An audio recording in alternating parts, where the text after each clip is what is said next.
नमस्कार बच्चों।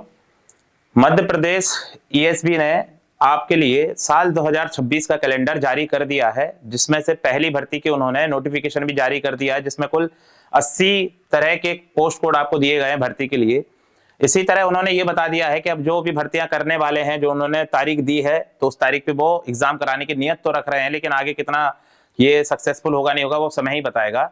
लेकिन इस बीच बच्चों के मन में कुछ वैकेंसीज को लेकर भारी भरकम सवाल आ रहे हैं। उसमें से एक जो बहुत फेमस वैकेंसी है बच्चों के बीच में मध्य प्रदेश के अंदर, वो वैकेंसी है बेटा पंचायत सचिव की। किसकी है? पंचायत सचिव की, ग्राम पंचायत सचिव की वैकेंसी है बेटा ये मध्य प्रदेश की। तो बच्चों में अक्सर ये है कि ये कब तक आएगी, कुल पद कितने रहेंगे उसमें, आयु क्या है, वेतन क्या है, एग्जाम का पैटर्न क्या होगा। तो इन सारी बातों को अपन थोड़ा विषयवार जान लेते हैं, थोड़ा डिटेल में बात कर लेते हैं इसके बारे में, ताकि बच्चों का थोड़ा डाउट दूर हो सके। तो चलिए इस बारे में विस्तार से बात करते हैं अपन। तो पहले अपन यहाँ पर देखें कि ये जो है मध्य प्रदेश राजपत्र, ये जारी किया गया था बेटा 11 नवंबर 2025 को। ठीक है ना, जारी कब किया गया था? ये आपको इस वेबसाइट पे जारी किया गया था governmentpress.nic.in पे। तो ये 11 नवंबर 2025 को जारी किया गया था, जिसमें आपको पंचायत सचिव की वैकेंसीज की क्या दी गई थी, जानकारी दी गई थी इसके अंदर। ठीक है ना, राजपत्र जारी किया था, नोटिफिकेशन जारी नहीं हुआ बेटा, है ना, दोनों बातों में फर्क होता है। तो अब इसमें अपन पहले ये देख लेते हैं कि अपन किन किन पॉइंट्स पे, किन किन बिंदुओं पे बात करने वाले हैं इसमें। तो पहला ये कि नोटिफिकेशन कब आएगा इसका, ठीक है ना, जिलावार पदों की संख्या कितनी होगी जो राजपत्र में घोषित किया गया है, ठीक है ना। फिर क्या योग्यता मांग रहे हैं, क्वालिफिकेशन, आयु सीमा क्या रहेगी, सैलरी क्या रहेगी, आरक्षण किस तरह से काम करेगा, सिलेक्शन प्रोसेस क्या होगा, एग्जाम कौन लेने वाला है और एग्जाम का पैटर्न क्या रहेगा, ठीक है ना। और पैटर्न से मतलब है संभावित पैटर्न क्या रहेगा। तो इन सारे पॉइंटों पे, बिंदुओं पे अपन चर्चा कर लेते हैं एक एक करके। तो आप ये हमारे पीछे लगी फोटो को देख के समझ पा रहे होंगे कि पंचायत सचिव की वैकेंसी, कौन सी वैकेंसी आई हुई है। लेकिन यहाँ पर दो फोटोएं क्यों लगी हैं, तो वो हम बता दें। पंचायत के सचिव जो वेब सीरीज आई थी, आपको पता होगा, बहुत फेमस वेब सीरीज आई थी अमेजन प्राइम पे, और ये पहले ही ऐसी वेब सीरीज आई थी जिसको अपन पूरे परिवार के साथ बैठकर देख सकते थे। तो आप इन दोनों कलाकारों को देखकर समझ गए होंगे कि किस तरह के आपकी जॉब होने वाली है, क्या प्रोफाइल रहने वाला है। उसमें जो पंचायत सचिव थे वो आपके अभिषेक जी थे। ग्राम पंचायत सचिव कौन थे? आपके अभिषेक जी। इनका नाम क्या था पंचायत में? अभिषेक नाम था। क्या नाम था बेटा? अभिषेक नाम था।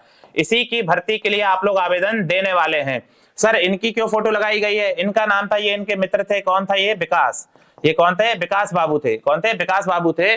तो जो कौन थे? ग्राम रोजगार सहायक थे, जीआरएस, ग्राम रोजगार सहायक। कौन थे बच्चे? जीआरएस थे। सर इनकी फोटो क्यों लगा रखी है? क्योंकि अगर विकास बाबू पहले से जीआरएस पे हैं और वो पंचायत सचिव बनना चाहते हैं, मतलब अभिषेक जी की जगह जाना चाहते हैं, तो सरकार ने इनको यहाँ पर 50% का कोटा दे रखा है। क्या दे रखा है? 50% का कोटा। सर इसका क्या मतलब है, उसकी जानकारी हम धीरे धीरे वीडियो में आपको देने वाले हैं। तो यहाँ पर देखते हैं बच्चे, अपन सबसे पहले बात करते हैं कि नोटिफिकेशन कब आएगा। ठीक है ना, तो नोटिफिकेशन कब आएगा इसके बारे में अपन चर्चा करते हैं बच्चे। तो यहाँ पर आपसे ये बोला गया है कि आपका संबंधित वर्ष की 1 जनवरी से 31 दिसंबर तक की अवधि, ठीक है ना। भर्ती वर्ष क्या बोला है उसने, कि जिस वर्ष में आप बात कर रहे हैं, जैसे अपन 2026 की बात कर रहे हैं, तो 2026 में 1 जनवरी से लेके 31 जनवरी तक ये कभी भी भर्ती आपकी निकाल सकते हैं। मतलब 2026 में 1 जनवरी से लेके 31 दिसंबर तक, मतलब पहले दिन से साल के आखिरी दिन तक के बीच में कभी भी आपको ये नोटिफिकेशन जारी कर सकते हैं। ऐसा राजपत्र में दिया गया है, जिसकी कटिंग हमने आपके सामने लगा रखी है। दूसरी बात ये बेटा, इसमें ये जो लिखा है, ये वाली लाइन अगर आप ध्यान से पढ़ेंगे तो इसमें लिखा है कि आपको ये बताएगा वो कि आपके पास में इसके अनुसार, खंड 1 के अनुसार प्राप्त जानकारी और मांग पत्र को संकलित करेगा और भर्ती वर्ष की 15 जनवरी तक उसे कर्मचारी चयन मंडल, ये ध्यान से देखें, कर्मचारी चयन मंडल, जिसको अपन क्या बोलते हैं बेटा? ईएसबी बोलते हैं। क्या बोलते हैं? ईएसबी, ठीक है ना। कर्मचारी चयन मंडल को अग्रेषित करेगा। मतलब ये कि राजपत्र में जो भी जानकारी दी जा रही है उन सबको ये इकट्ठा करेंगे, जिलेवार वैकेंसीज को इकट्ठा करेंगे, आपके सिलेबस को डिस्कस करेंगे, डिसाइड करेंगे, पैटर्न को डिसाइड करेंगे, और ये सब डिस्कस करके ये 15 जनवरी तक कहां पर जमा करेंगे? ईएसबी के पास जमा करेंगे, ठीक है ना। कर्मचारी मंडल तक ये क्या करेंगे? उसकी इंफॉर्मेशन को जमा करेंगे। उसके बाद ही वहां से आपका नोटिफिकेशन क्या होगा? जारी होगा। मतलब ये कि रूल बुक बना के 15 जनवरी तक कहां जमा करने वाले हैं? कर्मचारी चयन मंडल तक जमा करने वाले, ईएसबी तक। फिर ईएसबी इस पे क्या करेगा? एग्जाम का नोटिफिकेशन जारी करेगा, जिसको अभी उन्होंने कैलेंडर में नहीं रखा है, ठीक है ना। अब इसके बाद आगे बात करते हैं और क्या जानकारी दी गई है इसमें। तो यहाँ पर कुल पद बताए गए थे बेटा, कुल पद बताए गए थे 23,011 पदों पर भर्ती बताई गई थी। जिसमें जिलेवार इन्होंने क्या करा था, भर्तियों की बता दी थी कि आगर मालवा में अपने पास 236 है, अलीराजपुर में 288 है। इस तरह सारी वैकेंसीज की इन्होंने डिटेल दी थी कि कुल वैकेंसीज आपकी कितनी बैठेंगी बेटा, 23,011 वैकेंसीज आपकी बैठेंगी। तो यहाँ पर आप देखें, अगर आप पंचायत सचिव का पोस्ट के लिए अप्लाई करना चाहते हैं बेटा, अगर आप सचिव की पोस्ट के लिए अप्लाई, पंचायत सचिव की पोस्ट के लिए अप्लाई करना चाहते हैं, तो उसके लिए 2 क्वालिफिकेशन है आपके पास में। कि आपके पास में क्या क्वालिफिकेशन है, अगर आप फ्रेशर हैं, मान के चलो आप अगर फ्रेशर हैं और आप पंचायत सचिव के लिए एप्लीकेशन देना चाहते हैं, आवेदन देना चाहते हैं, तो पहली मान्यता उसमें ये मांगी उन्होंने आपसे कि आपके पास विश्वविद्यालय से क्या होना चाहिए, स्नातक उपाधि होनी चाहिए। क्या होना चाहिए, ग्रेजुएशन। क्या होना चाहिए, ग्रेजुएशन होना चाहिए। क्या होना चाहिए, ग्रेजुएशन होना चाहिए। दूसरी जो डिमांड है आपके बस में मांग रहे योग्यता आपसे, वो कंप्यूटर दक्षता मांग रहे हैं, जिसमें डीसी है, पीजीडीसीए होना चाहिए, एवं साथ ही में सीपीसीटी में हिंदी टाइपिंग तथा क्या होना चाहिए, कंप्यूटर दक्षता सहित उत्तीर्ण होना अनिवार्य है। मतलब ये हुआ इसका कि अगर आप सचिव की पोस्ट के लिए अप्लाई कर रहे हैं और अगर आप फ्रेशर हैं तो आपको क्या चाहिए, अगर आप फ्रेशर हैं बेटा, अगर आप फ्रेशर हैं तो आपको क्या चाहिए, इसके लिए पहली चीज क्या चाहिए बेटा, आपको ग्रेजुएशन चाहिए। पहली चीज क्या चाहिए, ग्रेजुएशन। और दूसरा क्या चाहिए, कंप्यूटर चाहिए। दूसरा क्या चाहिए, कंप्यूटर स्किल चाहिए। कंप्यूटर स्किल में क्या चाहिए, ये यहाँ पर लिखा हुआ है बेटा, आपका डीसीए, पीजीडीसीए और सीपीसीटी चाहिए आपको। लेकिन अगर आप पहले से ग्राम रोजगार सहायक हैं, अगर आप पहले से जीआरएस के पद पे हैं, अगर आप जीआरएस के पद पे हैं मतलब ग्राम रोजगार सहायक हैं, मतलब आप फ्रेशर नहीं है, अगर आप क्या है, जीआरएस है, ग्राम रोजगार सहायक हैं, पहले से आप ग्राम रोजगार सहायक हैं, तो आपको फिर डिग्री किसकी नहीं चाहिए, ग्रेजुएशन नहीं चाहिए। आपको सिर्फ क्या चाहिए, एमपी बोर्ड से क्या होना चाहिए, 10वीं प्लस 2 मतलब 12वीं पास होना चाहिए। मतलब अगर आप पहले से जीआरएस के पद पे हैं तो आपको क्या क्या चाहिए की जरूरत है, पहली चीज की जरूरत है कि 12th पास हो आप एमपी बोर्ड से। किससे पास हो, एमपी बोर्ड से क्या पास होना चाहिए, दिया हुआ है यहाँ पर, एमपी बोर्ड से क्या पास होना चाहिए, 12th। और दूसरा देखिए कंप्यूटर दक्षता, तो इसमें वही है डीसीए, पीजीडीसीए और सीपीसीटी में आपको हिंदी टाइपिंग तथा कंप्यूटर दक्षता सहित उत्तीर्ण होना अनिवार्य है। मतलब दूसरी योग्यता क्या होनी चाहिए आपके अंदर, कंप्यूटर स्किल होनी चाहिए। क्या होनी चाहिए, कंप्यूटर स्किल होनी चाहिए। तो यहां से हमें एक जानकारी ये प्राप्त हुई कि अगर मुझे क्या बनना है, पंचायत सचिव बनना है, अगर मुझे क्या बनना है बेटा, पंचायत सचिव बनना है, तो उसके लिए मेरे पास 2 कंडीशन बनेगी कि या तो अब मैं फ्रेशर हूं, तो फ्रेशर होऊंगा तो मुझे ग्रेजुएशन होना चाहिए और साथ में कंप्यूटर नॉलेज होना चाहिए, जो यहाँ पर दिया हुआ है। अगर मैं पहले से जीआरएस के पद पे हूं तो मेरे को फिर ग्रेजुएशन की जरूरत नहीं है, मुझे सिर्फ क्या होना चाहिए, 12th पास होना चाहिए और कंप्यूटर स्किल होना चाहिए। तो आप पंचायत सचिव के लिए क्या कर सकते हैं, अप्लाई कर सकते हैं। ठीक है ना, आगे बढ़ते हैं इसमें अपन। अब आयु सीमा की बात करें, अगर आप फ्रेशर हैं, अगर आप फ्रेशर हैं तो 21 से कितना, 35 वर्ष तक।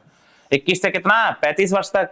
और अगर आप जीआरएस हैं, मतलब पहले से आप जीआरएस के पद पे हैं, ग्राम रोजगार सहायक के पद पे हैं पहले से, तो आपकी आयु सीमा कितनी हो सकती है, 50 वर्ष। मतलब 35 से 50 वर्ष, आपको 15 वर्ष अधिक मिलेंगे। 15 वर्ष कैसे मिलेंगे, अधिक मिलेंगे आपको। समझ में आ रही बात, अगर आप फ्रेशर हैं, आप नहीं है जीआरएस पहले से, तो 35 वर्ष तक आयु रखी है इन्होंने। और अगर आप पहले से जीआरएस के पद पे और पंचायत सचिव बनना चाहते हैं तो आपकी आयु कहां तक गिनी जाएगी, 50 वर्ष तक गिनी जाएगी। ठीक है ना, तो 21 से 35 है, 21 से 50 वर्ष तक गिनी जाएगी।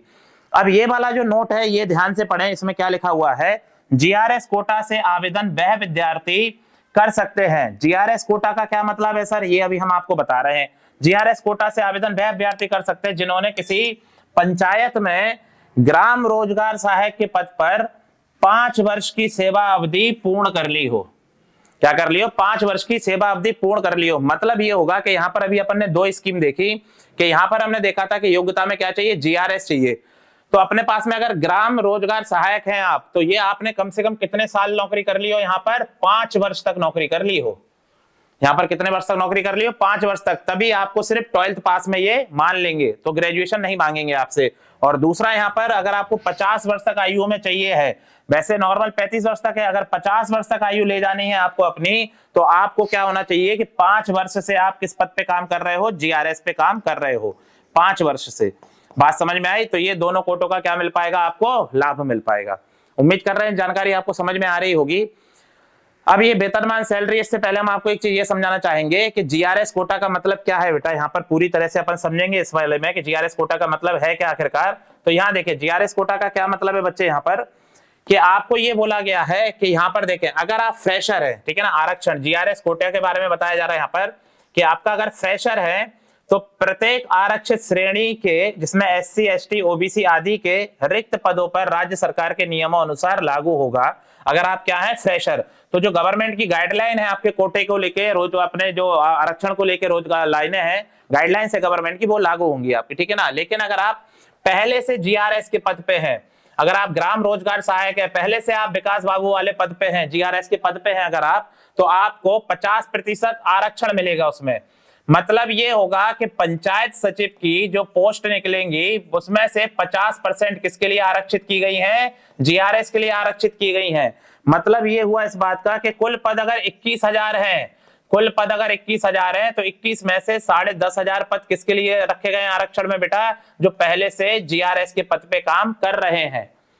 समझ में आ रही बात ये, ठीक है ना। सचिवों के कुल रिक्त पदों में 50% पद ग्राम रोजगार सहायकों के लिए आरक्षित रहेंगे, जो भी हमने आपको बताया कि 21,000 में से 10,500 पद किसके लिए रहेंगे आपके पास में, जीआरएस वालों के लिए रहेंगे। लेकिन इसमें एक कंडीशन है, वो क्या है कि जीआरएस में कम से कम आप कितने वर्ष से काम कर रहे हो, 5 वर्ष से काम कर रहे हो, तो आप उस श्रेणी में आ जाएंगे कि इसकी 50% सीट आप 12th बेसिस पे ही ले सकते हो, उसके लिए ग्रेजुएशन की आवश्यकता नहीं होगी आपको। अब चलो अपन सैलरी के बारे में बात कर लेते हैं। तो सैलरी के बारे में बात करी जाएगी तो जो वेतन मान्य सैलरी रहेगी, इसमें क्या रहेगा आपका पहला स्तर जो रहेगा सैलरी का, उसमें क्या रहेगा, सेवा ग्रहण करने की तारीख से 2 वर्ष तक प्रारंभिक सेवा अवधि में आपका वेतन 10,000 रुपए प्रति माह रहेगा। निश्चित वेतन है, मतलब फिक्स सैलरी है।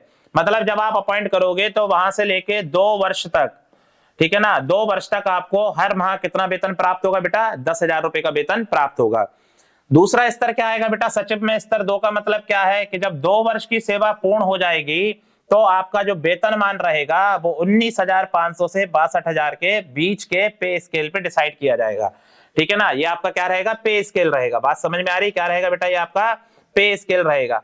समझ में आ रही बात ये। तो मतलब ये हुआ कि 2 साल तक, अगर कहें इनडायरेक्टली ऐसा बोला जा सकता है कि 2 साल तक ये कच्ची नौकरी है आपकी, जिसमें 10,000 रुपए महीने का फिक्स वेतन मिल रहा है। 2 साल बाद आपका प्रोविजन कंप्लीट हो जाएगा तो आपको क्या मिल जाएगी, पक्की नौकरी।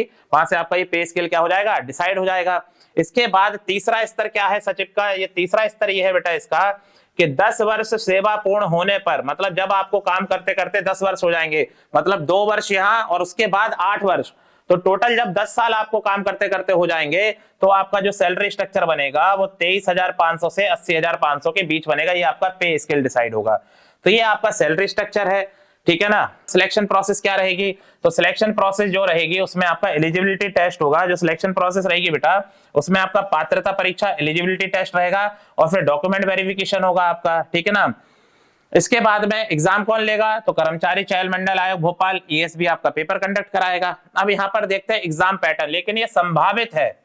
कैसा है बेटा, ये संभावित पैटर्न है। ये अपन क्लेम नहीं कर रहे कि यही पैटर्न होगा एग्जाम का, लेकिन अपन ये संभावना बता रहे हैं कि ऐसी संभावना हो सकती है। जैसे वर्तमान में पटवारी का पैटर्न है, ये किसका एग्जाम का पैटर्न है बेटा, पटवारी का पैटर्न है, क्योंकि पटवारी भी अपने ग्रामीण क्षेत्र की वैकेंसी होती है और ये भी ग्रामीण क्षेत्र की वैकेंसी है।